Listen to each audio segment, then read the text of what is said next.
remercie pour votre intervention, à chacun, la façon dont vous nous avez ouvert le cœur et l'intelligence à tous ces aspects autour de ce projet de loi. Un micro va circuler pour savoir si vous avez des questions, pour pouvoir les poser aux intervenants. On est quand même à un bouleversement anthropologique. La semaine dernière, il y a moins d'une semaine, on inscrivait donc de la Constitution un projet de loi, on inscrivait dans la Constitution la garantie de liberté d'avorter. Aujourd'hui, il y a ce projet de loi qui est évoqué par le président Macron. Ce sont des sujets qui sont extrêmement clivants. Alors peut-être encore plus ce projet de loi que l'avortement qui est rentré sur cette pente glissante que vous évoquiez. Aujourd'hui, comment éveiller, pour ne pas tomber dans un dialogue de sourds, comment éveiller à la conscience qu'une vie n'est pas que utilitaire? Il faut pointer quelque chose de très juste, parce que le bouleversement éthique que nous vivons est nécessairement lié à un bouleversement anthropologique. J'y faisais allusion un peu avec mes mots, c'est-à-dire que est-ce que nous acceptons, encore une fois j'utiliserai parce que je crois qu'il n'y a pas, c'est un excellent mot, le mot de vulnérabilité. Est-ce que nous acceptons d'être vulnérables? Est-ce que nous acceptons d'être insérés dans un tissu interrelationnel, ou est-ce que nous croyons que, au fond, nous pouvons décider de tout indépendamment des autres? C'est ce que un grand philosophe chrétien, qui était philosophe des sciences, Jean Ladrière, appelait à la suite d'autres, notamment de Martin Heidegger, qui avait une éthique un peu différente, lui, la différence entre s'insérer dans un monde vécu ou croire à l'illusion d'un monde autoconstruit. Voilà. À mon avis, le bouleversement anthropologique, il est là, c'est-à-dire de tout décider comme si nous pouvions nous autoconstruire. Alors, dans une erreur, il y a toujours un fond de vérité. Bien sûr que, comme disait Saint Grégoire de Nazianze, je crois, nous sommes nos propres pères. C'est-à-dire que nous faisons des choix dans notre vie qui fait que nous construisons notre vie. Mais si vous voulez, à l'intérieur d'un cadre qui est donné, que ce soit notre complexion corporelle et spirituelle, ou que ce soit le cadre qui est autour de nous. Donc ce bouleversement anthropologique, il est là. Votre question, c'était comment nous situer par rapport à ces sujets clivants, et notamment aider à une conception qui ne soit pas utilitaire. Je dirais d'abord, dans la tradition chrétienne, vous savez, nous sommes en train de revivre ce qui a été magnifiquement écrit dans les premières pages de la Genèse, c'est-à-dire que est-ce que nous vivons une autonomie, nous pensons une autonomie qui est une autonomie sans Dieu, nous allons construire notre humanité sans Dieu, ou est-ce que nous acceptons que notre humanité est avant tout un don de Dieu? J'ajouterais que, juste en ouverture, parce qu'on ne peut pas, sinon ça nous mènerait trop loin, mais il y a toute une réflexion autour de la loi. La loi, tu peux manger de tous les arbres du jardin, mais pas de l'arbre qui est au milieu. Et en fait, le désir suscité notamment par le démon, je m'empresse de dire que je ne pense pas au désir sexuel ici, mais au désir de toute puissance, le désir a vu que la loi était intéressante. Et encore une fois, une des richesses de ces premiers chapitres de la Genèse, c'est de montrer ce qui se passe dans notre société d'aujourd'hui. C'est-à-dire que le désir a vu que la loi était utile, que la loi était bonne, et a décidé de s'emparer de la loi pour pouvoir mieux assouvir ses désirs. Je vous laisse ça en méditation. Et l'antidote à cela, ça nous est donné par le Seigneur, mais encore, je pense que beaucoup de non-croyants peuvent le comprendre, des croyants d'autres religions, c'est la gratuité de l'amour. La meilleure manière de lutter contre, c'est vrai, ce que le pape François appelle la culture du déchet, c'est-à-dire on n'est plus utile, on n'est pas encore utile, on n'est pas utile, donc qu'on soit dans la pauvreté, ou que ce soit un enfant qui n'est pas encore né, ou que ce soit un vieillard grabataire, ça compte pour rien. L'antidote, c'est la gratuité de l'amour, éduquer à l'amour, et lutter contre ces sophismes qui prétendent que l'amour, c'est provoquer la mort de l'autre. Il y a un sujet qui n'a pas été abordé et qu'on entend souvent, c'est le niveau de dignité de la vie, et qu'il serait digne de pouvoir se donner la mort. Quel est ce concept un petit peu de dignité d'une vie? Moi, je suis juste... je ne sais pas exactement si ça répondra à votre question, mais c'est ce qui me vient. Frappé parfois par notre capacité à vouloir que les choses soient très entières, forment un bloc. Alors on va parler de la dignité objective, la dignité subjective, la dignité ontologique. Et en fait, mais là, c'est pas tellement la dignité de se donner la mort, c'est la dignité du patient. Et je suis frappé de voir les patients, de me dire, mais en fait, évidemment que tout est imbriqué. La conception de ma dignité, elle ne repose pas intégralement dans une dignité ontologique. Il est évident que quand je suis dans des conditions de vie dégradées, je ne vais pas dire que ça me fait une belle jambe de savoir que tout homme est digne, mais c'est un petit peu ça. Ma dignité, elle est dans mon regard à moi, oui certes, mais il est vrai que le regard des autres sur moi-même influence mon regard personnel aussi, et que si je vois que je suscite le rejet, le dégoût, l'impatience, ça porte atteinte aussi à ma dignité. Donc cette conception de la dignité de la personne, je pense qu'il faut accepter de la voir de façon complexe et imbriquée. La dignité de se donner la mort,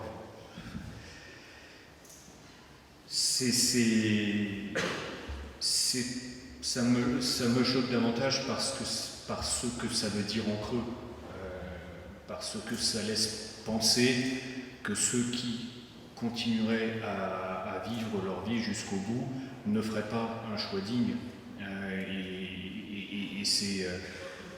Et c'est ça qui est blessant, c'est quelque chose qui effectivement me heurte, parce que les gens qui sont malades ne sont pas sourds et aveugles. Ce genre de réflexion, ils les entendent, ce genre de développement, ils les lisent, ils les entendent à la télévision, et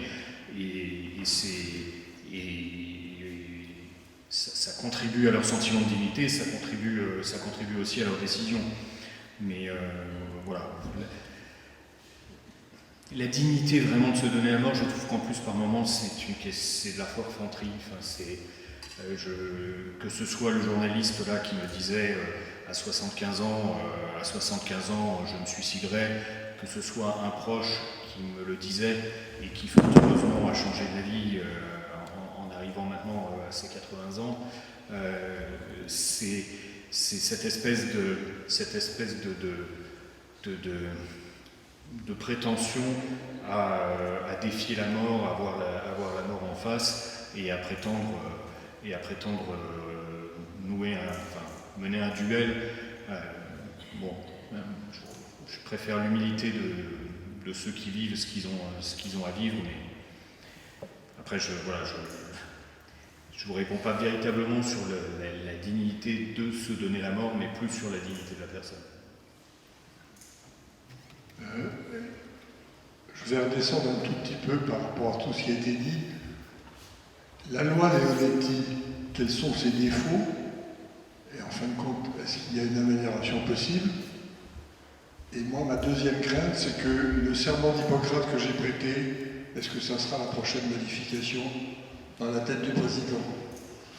On nous répond souvent quand on parle du serment d'Hippocrate qu'il n'est pas intangible, qu'il a déjà été modifié, etc., etc.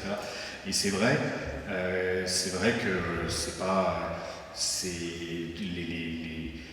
les médecins n'ont pas prêté systématiquement le même serment à travers les âges, mais il n'a jamais changé sur ce point-là.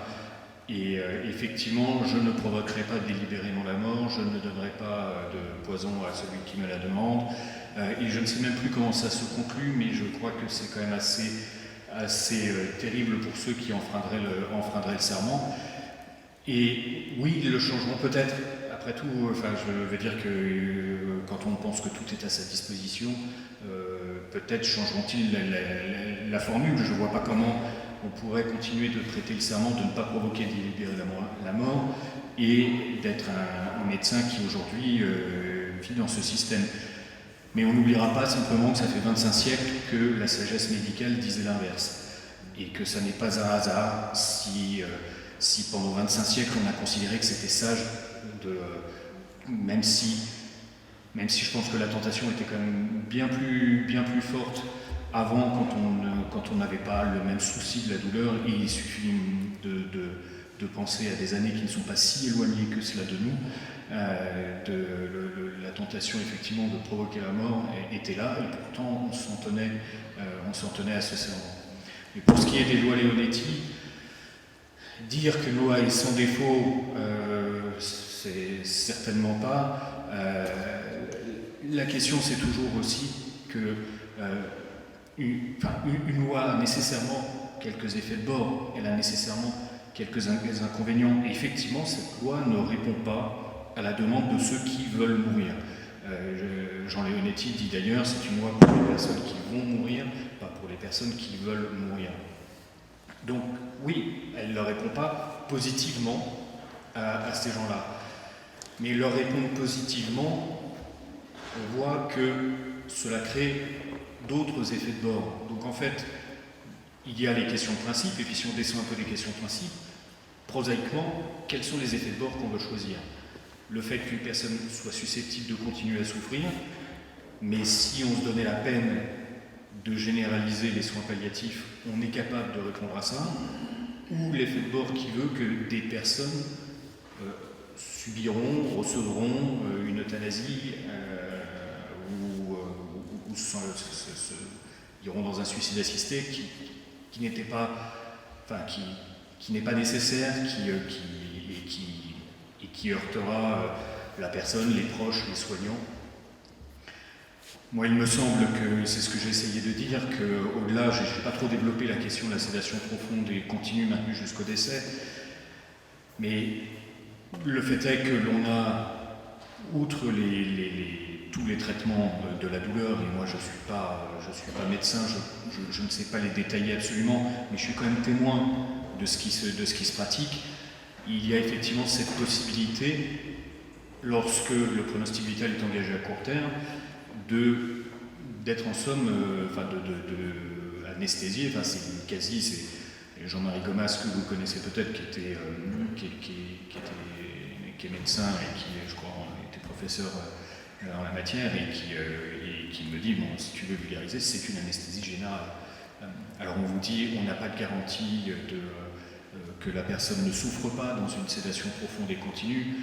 Il dit, on n'a jamais vu quelqu'un se réveiller d'une opération à cœur ouvert en disant à quel point il a souffert. Alors on peut répondre, oui, mais il est inconscient, il ne peut pas parler. Mais enfin, quand quelqu'un est opéré, il y a des machines qui surveillent ses constantes.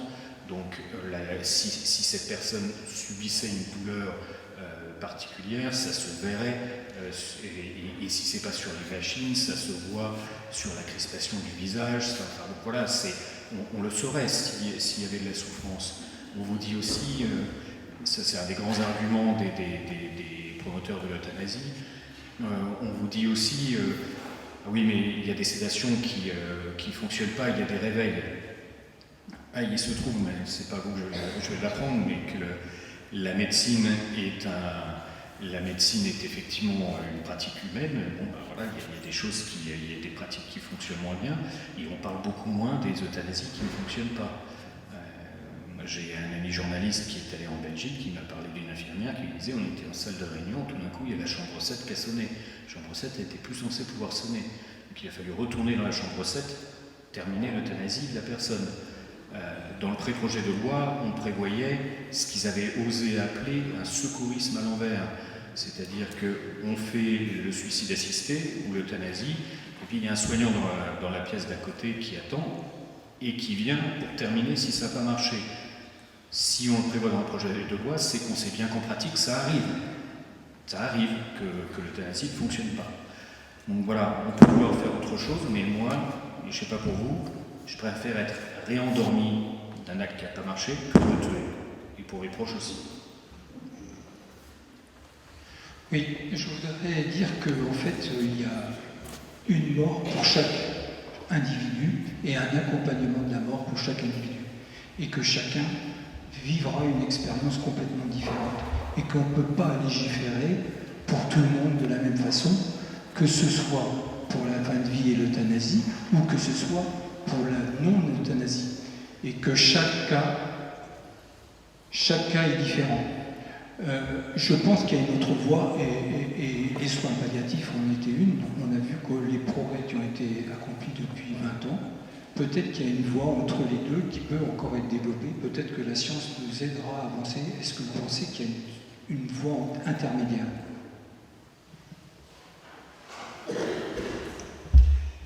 Je ne sais pas si ça répond tout à fait à votre question, mais en tout cas, ça. Peut-être. Il y a toute la question. Vous savez, en son temps, le président François Hollande avait demandé à Didier Sicard de faire déjà un rapport en 2012 sur ces questions, et donc tout le monde a retenu ce qui était proposé, pas proposé, etc. Mais je trouve que le préambule de ce rapport est tout à fait intéressant, parce qu'il dit, au fond, nous vivons une certaine ambivalence de la médecine. Nous sommes tous tributaires et très heureux, et j'allais dire, moi je rajouterais, on peut rendre grâce à Dieu pour tous les progrès de la médecine, mais, disait le rapport, est-ce que nous n'avons pas perdu dans une médecine qui, dans certains cas, est devenue très technicienne, justement la dimension relationnelle? Vous mentionniez les soins palliatifs, je pense qu'il serait heureux que non seulement les soins palliatifs soient développés, mais qu'il y ait une véritable culture palliative qui puisse irriguer toute la médecine. Je le dis parce que aussi les soignants, qui sont infirmiers ou médecins, le pensent. Et je pense que si on écoute les pionniers des soins palliatifs, ils sont venus aussi un peu en réaction à une médecine qui, certes, avait fait des progrès très grands, mais peut-être quelquefois tellement techniques qu'ils ont perdu un peu l'humanité. C'est là où j'en viens. J'ai eu l'occasion de discuter beaucoup avec un réanimateur, anesthésiste, notamment par rapport aux patients qu'on dit être en état végétatif chronique, ou on pourrait dire aussi la même chose d'autres patients. Et c'est pas, j'allais dire, j'ai pas la réponse toute faite, hein, mais au niveau de la recherche pronostic, notamment en soins intensifs ou en réanimation. La recherche pour réduire de plus en plus les zones grises. Je ne pense pas qu'on les supprimera toujours, mais on a aujourd'hui, avec les recherches neurologiques notamment, la possibilité plus précisément de déterminer plus tôt quelle sera l'issue d'une sortie d'un coma, par exemple, après un traumatisme. Ça, c'est une piste importante, parce que là encore, nous sommes dans une situation difficile où, en réanimation, il y a des gens, on se dit, bon, il va s'en sortir très bien, avec peu de séquelles, d'autres, on va dire assez rapidement, c'est pas possible, mais ce médecin réanimateur m'expliquait que dans des cas litigieux, on a un temps, on va essayer de réduire la pression sanguine intracrânienne pour que le patient soit stable, pour pouvoir faire des examens complémentaires. Mais une fois que le patient a passé cette phase, on sait qu'il sortira du coma. Le problème, c'est dans quel état. Et tout l'enjeu, c'est d'avoir les outils le plus en amont possible pour pouvoir mieux déterminer, sans que ce soit une science tout à fait exacte, dire non, là il vaut mieux renoncer, et on met en place des soins de base et des soins palliatifs, ou là, bah oui, ça vaut le coup de continuer. C'est une réponse parmi d'autres. Moi j'ai une question. Qu'est-ce qu'on peut répondre aux gens finalement souvent ils abordent en effet la dignité de la personne, peur de peser lourd pour son entourage, mais je pense que derrière tout ça il y a une grande crainte de la souffrance. Donc une personne qui est considérée malade de façon incurable, ce dont elle a peur, c'est la souffrance, d'avoir mal. Donc quels peuvent être les arguments qu'on pourrait avancer pour essayer de les rassurer sur ce domaine-là? Je répondrai de manière courte, je laisse la place à Erwan.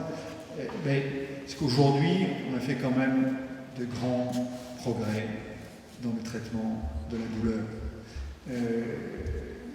Voilà, on ne peut plus raisonner comme on raisonnait il y a plusieurs années. Il y a vraiment un gros effort, et là, les soins palliatifs aussi ont joué un rôle clé, notamment dans ce qu'on appelle le titrage de la sédation, des anxiolytiques, c'est-à-dire qu'on mesure de manière beaucoup plus fine la dose de traitement de la douleur qui s'il le faut, amène l'inconscience pendant un temps donné ou pendant un temps plus prolongé. Voilà, le traitement de la douleur. On ne pourra jamais obtenir zéro souffrance. C'est illusoire de penser zéro souffrance.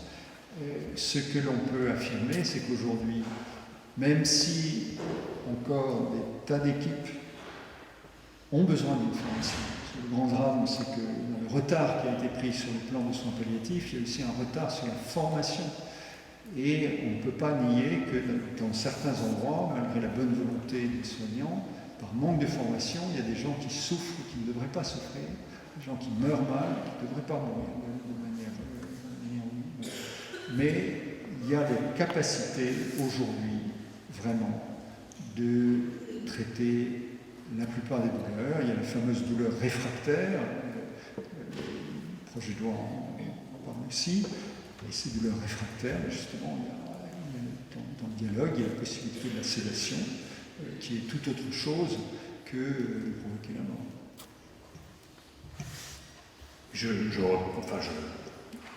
Je reprends à mon compte tout ce qui vient d'être dit. Je voudrais juste une petite chose, une réflexion qui m'avait intéressé, notamment parce qu'elle émane de personnes qui ne sont pas du tout de mon univers et de mes convictions. C'est dans un livre de Sarah Piazza et Isabelle Marin, qui sont deux femmes rugueuses vis-à-vis des catholiques, on peut même dire anti-catholiques, qui sont très enracinées à gauche. Et donc leur livre m'a beaucoup intéressé parce qu'elles portent les mêmes convictions que moi au final, mais en venant d'un angle différent. Et pour parler à des gens pour lesquels effectivement nos convictions chrétiennes ne sont pas pertinentes, c'est intéressant. Et j'ai été intéressé que Sarah Piazza ose dire, mais en fait, pourquoi la fin de vie serait exempte de souffrance? On souffre toute notre vie. Toute notre vie, on a des occasions de souffrance existentielle, de souffrance morale, de douleur. Et pourquoi est-ce qu'on imagine qu'il y a un moment de notre vie qui pourrait en être exempt? Alors évidemment, je ne fais que compléter.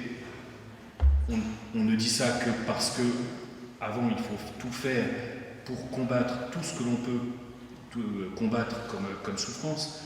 Mais effectivement, cette espèce de fantasme qu'il y aurait une possibilité d'une fin de vie sans aucune souffrance, c'est un fantasme, effectivement.